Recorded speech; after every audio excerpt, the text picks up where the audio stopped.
All right, so I'll talk about engaging populations with intersectional vulnerability. So I see this as essentially being the theme of a lot of my work. And the reason I raise this is because there are opportunities to translate whatever your overall theme of your work is. That could be health equity, it may be related to drug use or women with HIV. But I've recently started thinking about my work as applicable to other areas. So just having more scope, which provides more opportunities for collaboration with people at BCM and nationally. So I was recently invited to do a presentation at the National Academies. It was the second time I was invited. The first time it was around critical care, and I'm like, nope, don't do that.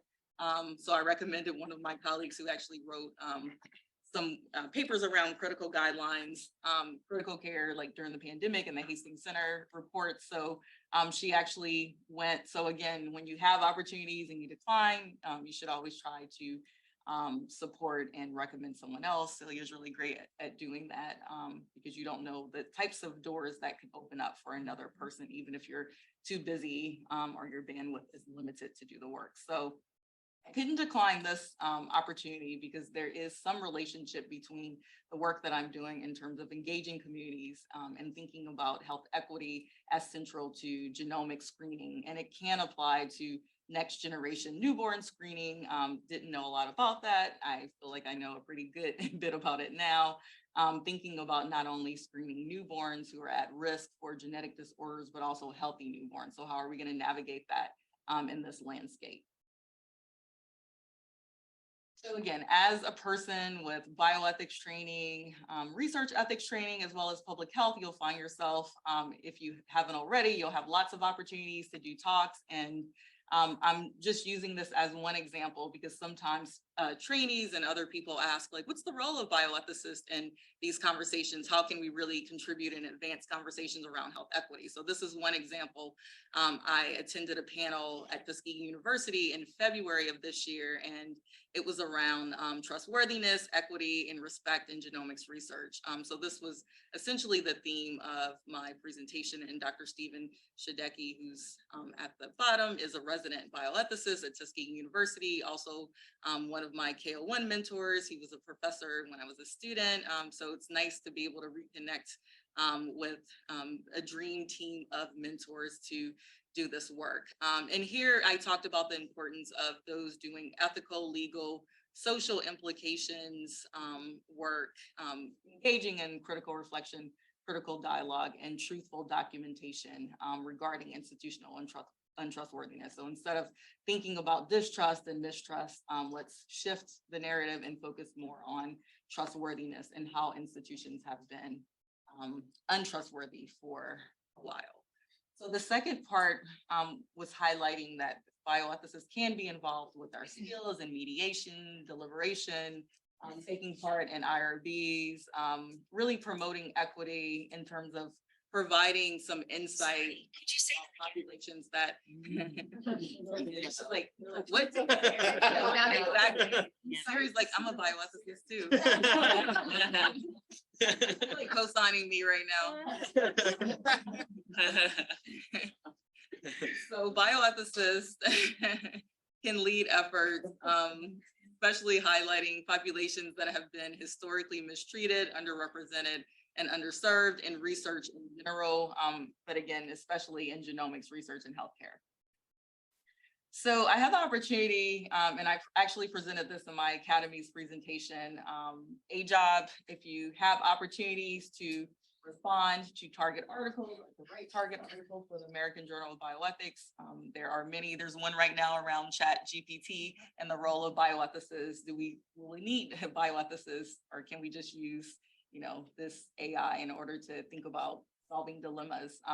But yes, I responded to a different article, and it was just an opportunity to talk about the importance of building a more racially diverse bioethics workforce, and thinking about work of LC researchers in the NIH landscape, and really trying to do people doing more work in this area, but bioethics really being left behind and not intentional and deliberate enough about doing the work that's needed to advance health equity and to really diversify the field. So I provided some insight in terms of what are some recommendations, how are we nurturing, supporting, and training the next generation of bioethicists, to do both normative and empirical work. And this is one example of a program that does that, thinking about partnering with people and institutions such as historically Black colleges and universities, and finally informing equitable policies and practices when we think about strengthening bioethics and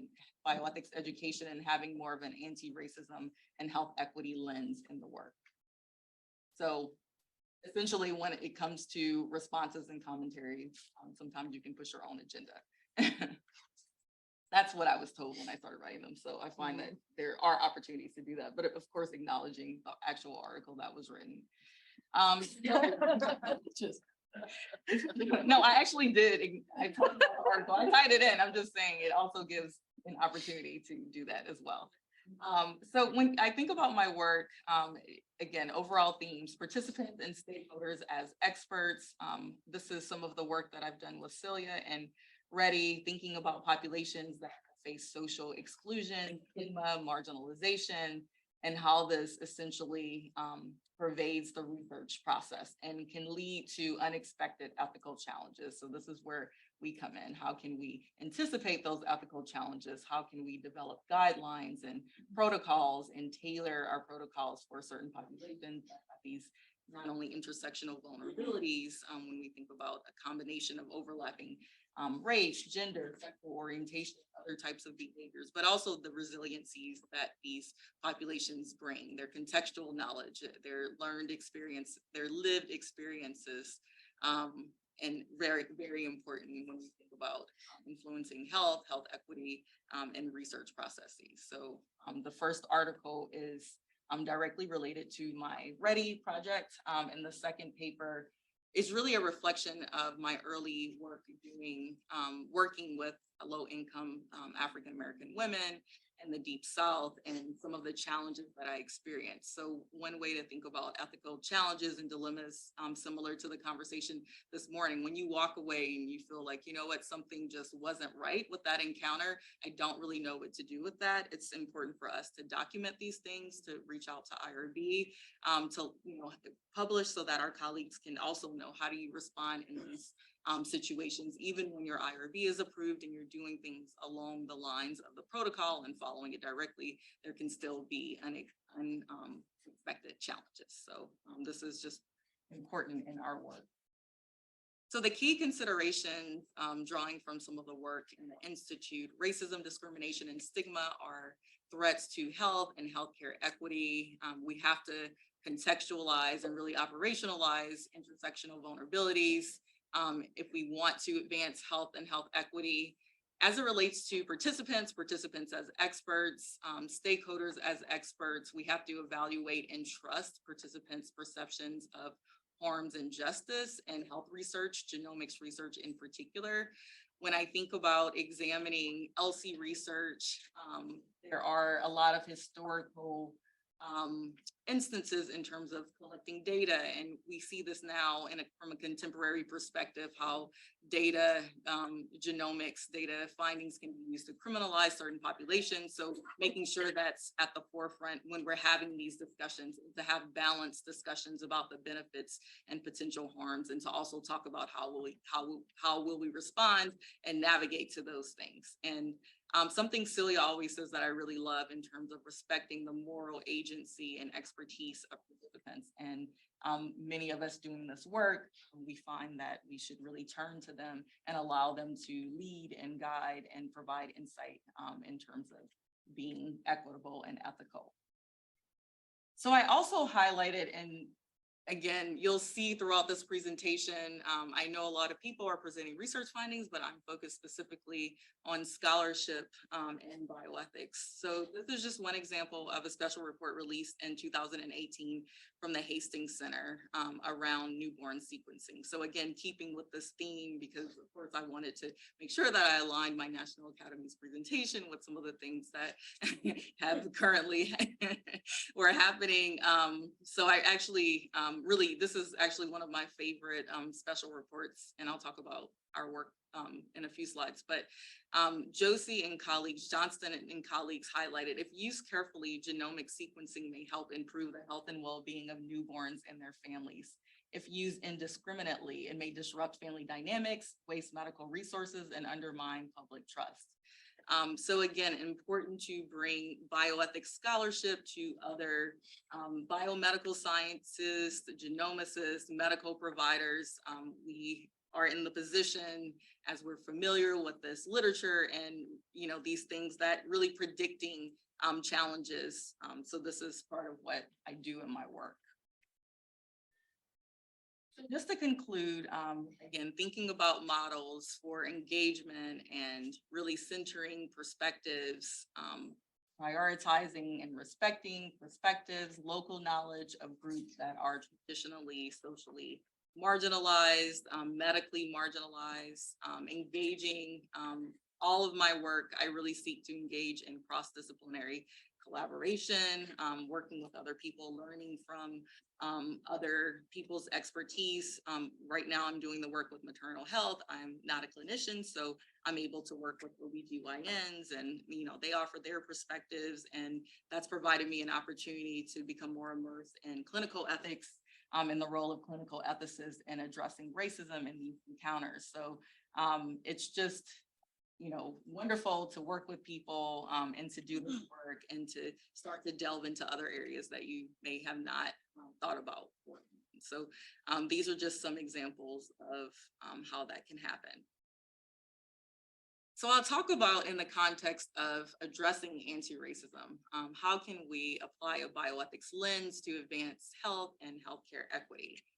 So this is a recent project that I engaged in and co-led with other editors. So I was a guest editor for the 2022 April edition, and we worked on this project for about 2.5 years. We essentially came together during the pandemic. We were really troubled by some of the messages and the narratives around communities that were vaccine hesitant, especially African-American communities, conversations in the Deep South. I'm also from the Deep South, that people were still engaged in church services, and that being one mode of spreading COVID-19. But we also knew people were dying from medical neglect and medical abuse. So we decided that we wanted to really document this moment in time, what was happening with COVID, who were the people that were being called to speak around these topics, who were the people that were invisible, and how does this really tie back to the history of bioethics, which has a very, I would say, racist history in terms of who was acknowledged and who wasn't early on, especially those people that were really centering racism in their work before bioethics thought talking about racism was cool. So we acknowledge those people, we highlight their work. Many of them are not really part of the mainstream bioethics conversation now, but part of the work that I do and the work of others really bring those articles, that scholarship back to the forefront, because it's rich and it's there, and we're not the first people to engage in this work. So the vision, again, was really to, we talk about a more engaged scholarship approach. So we didn't just decide to write these articles. We came together, we had a consensus process. We talked about collective history and the need to really document and archive some things. So an interesting part about this project, which I really, really loved, there were meetings that happened that were not documented. So meetings of Black bioethicists. I happened to be a student when those meetings were taking place, but we were able to track down meeting agendas, and there were notes, and really, again, recreating this history so that we can document it, so the next generation knows that, hey, this is what was happening, this is what Black bioethicists and other bioethicists doing social justice work were talking about in 2003 and 2004. And again, these conversations are not new conversations. So again, thinking about the role of anti-Black racism, not only in bioethics, but just embedded throughout health and healthcare in general. So I started off by really centering an earlier meeting at ASBH, and it was a meeting with Mary Bassett. It was in 2006, I believe. And it was a time where people were like, okay, so now we're talking about racism and bioethics. And some of the themes that, again, emerged around the field remaining silent on issues of racial justice. Mary Bassett, Harvard trained public health scholar, is not a bioethics scholar. So she really just applied her lens to this dialogue around bioethicists needing to be more engaged in these conversations. She brought up a lot of things around maternal death and Black men and incarceration, HIV. So all the things we think about in public health in terms of these persistent health inequities. And then the question was, where's bioethics in this conversation? A field that was founded and rooted in health and social justice. So we center that. So we engaged people to write articles, similar responses, and Dr. Yolanda Wilson, a Black philosopher, one of few Black philosophers in the US, female philosophers. She uses a Black feminist lens to really elevate issues around health inequity. And she wrote a really prolific article around trust and titled it, "Why is Trust Enough?" And she begins with what is wrong with the question itself. I should say at the outset that what I have in mind is the largely public discourse around Black people's trust or distrust. She adds, this sense that there is something wrong with Black people not only further disadvantages them, but also ignores the role that healthcare institutions have played and continue to play in fostering this climate of distrust. So again, when we think about engaging populations in doing our work, we also have to be very careful about the way we frame our backgrounds, our discussions, our articles, our presentations, and even the research questions that we develop, as well as the hypotheses around that. So a colleague, Dr. Thomas, another public health scientist, medical sociologist, talks about how healthcare providers don't trust Black women. So again, around that theme, what does it really mean when we talk about trust and distrust? Who's actually doing the distrusting? So I really like this framework. And there's now a Greenwell, actually a funded project that looks at healthcare providers and their role in distrusting patients. So she states that neglecting to center the narratives of Black women tells an incomplete story of reproductive health disparities, and this framing can shame Black women and also blame them for being complicit in their own health outcomes. So we hear a lot now about gaslighting, and I don't necessarily feel like we have to use the term gaslighting. We can say exactly what that is in healthcare settings, but yes, we do have we are having more conversations about the role of providers and directly mistreating patients and questioning them and not validating their concerns. And Dr. Jennifer James, also a medical sociologist, public health training, uses a Black feminist lens. She really, talks more about including community throughout the process. And one piece that I really, really like about this article, she highlights that when Black people know exactly their pain medication dose, they're viewed as drug seeking. So she kind of highlights these stereotypes. And again, what's the problem with this framing? How can we reframe, and how can we be involved in these conversations as bioethicists? So this is just another piece that's really important. So when we think about research ethics, I've had the opportunity to work with a lot of people, some that I've met in the Institute, some from graduate school, and even though we didn't begin our journey doing research ethics work as public health scientists, it has been really central to my work. So this is a colleague who is trained in public health, does health and equities work, does not consider herself a bioethicist, but a health equity scholar. So she was engaged and wrote a lot about anti-Black racism and power, and similar to the NIH conversations about who's being funded, what topics are elevated and amplified, what topics remain invisible. She highlights what are the moral and physical consequences of engaging in health equity research or practice without a vested interest and balancing power dynamics and addressing anti-Black racism. So those of you that do CVPR work, you know how important this is to have these conversations. So we can't talk about changing the dynamic of research unless we really center and start to think about dismantling these unjust power dynamics. So this is just, again, another example of the importance of having teams that are diverse, not just because we want to have more Black and brown people in research, but it actually improves the science. It improves thought. Diversity of thought is key, especially when we're thinking about addressing things in an innovative way. So Dr. Alana Gunn, who is also a fellow already. So I knew, we want to really elevate this research ethics theme, and Alana does a lot of work at the intersection of social work, research ethics.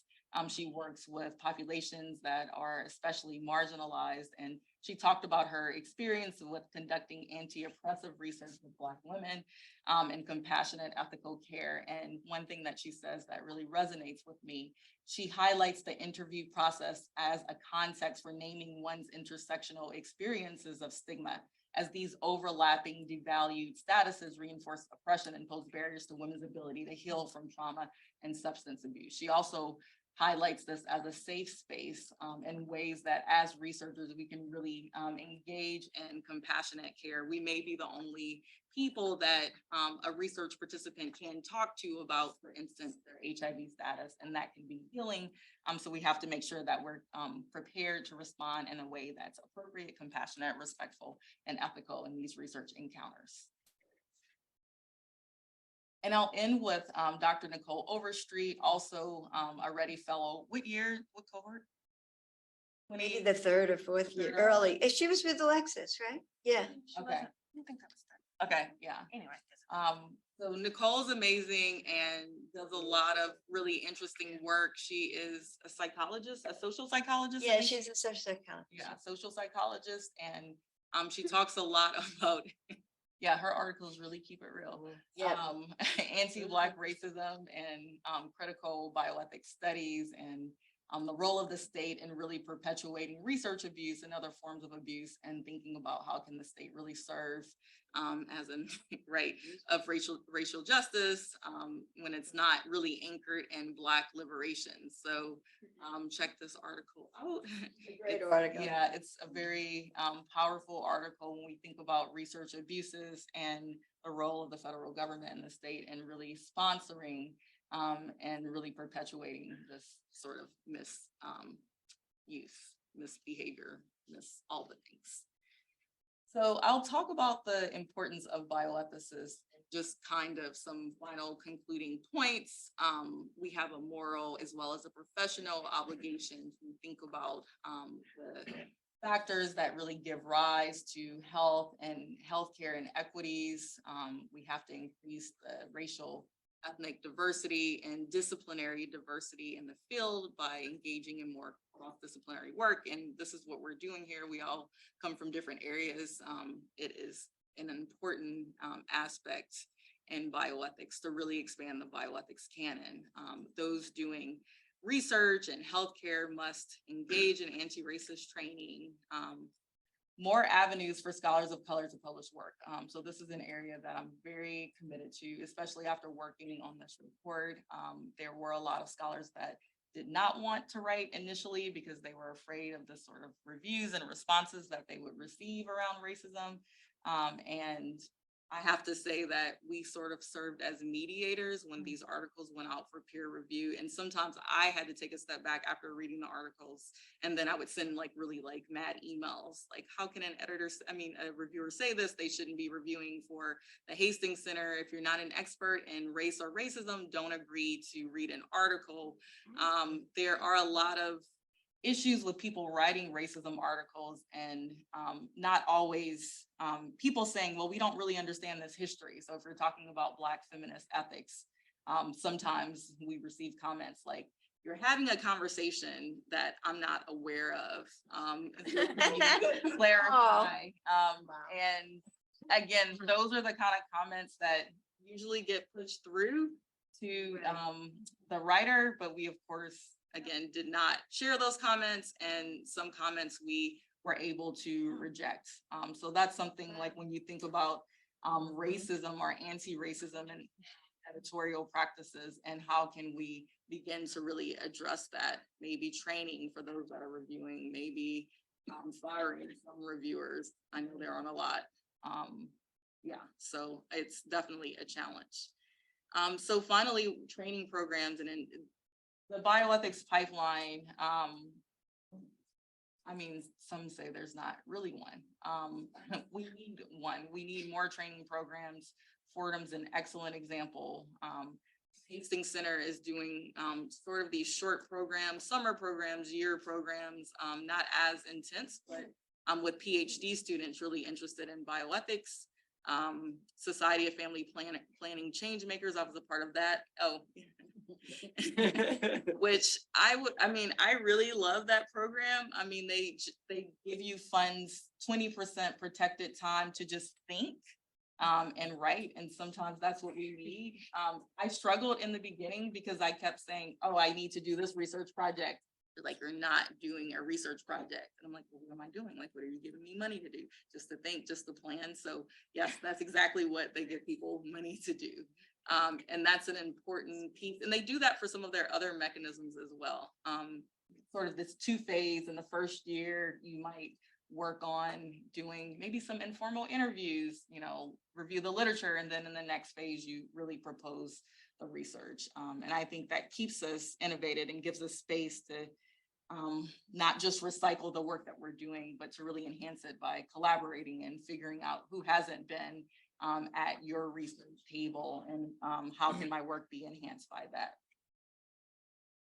And I'll highlight my trainees who I refer to as the next generation of health equity focused bioethics scholars, interdisciplinary training in medicine and public health, philosophy, people that are doing maternal health work, really interested in the intersection of maternal health and bioethics. Amazing to work with. I'm always inspired. Before presentations, we have conversations. We talk about this work. I try to engage them as much as I can in the work that I'm doing, so that when they're invited to do these things, that they're prepared and they know that although it just feels a bit intimidating, you don't have to feel like an imposter. You just have to be strategic about what you're presenting and confident in your area of expertise, which is unique. So this is what I highlighted yesterday, RETI as an opportunity to really carve out your own niche, so that people know that you not only do this work, but you also have this unique expertise in ethics and working with these populations. So Javanta said in our conversation, how can bioethicists advance health equity? And she highlights that bioethics has focused on justice from a limited lens as a result of the field's limited worldview and framework. And she's a PhD student in public health. She says that we need social awareness to expand the reach of bioethics. How can one promote social justice without an awareness of the social justice issues? That really goes back to the conversation and the reviewer that said he was unaware that the racial justice conversation was happening in society and in scholarship. Those trained in public health are equipped with the theoretical and practical tools and attuned to the needs of marginalized communities to address social determinants of health and to promote health equity. And social justice requires multifaceted and cross-disciplinary collaboration and approaches. So I thought that was really powerful. And I'll end with some resources. I only have 3 today because we kind of have run out of special reports, but I'm happy to share. And it's online, you can download it. Yeah, it's online, you can download it. But if you're looking for that,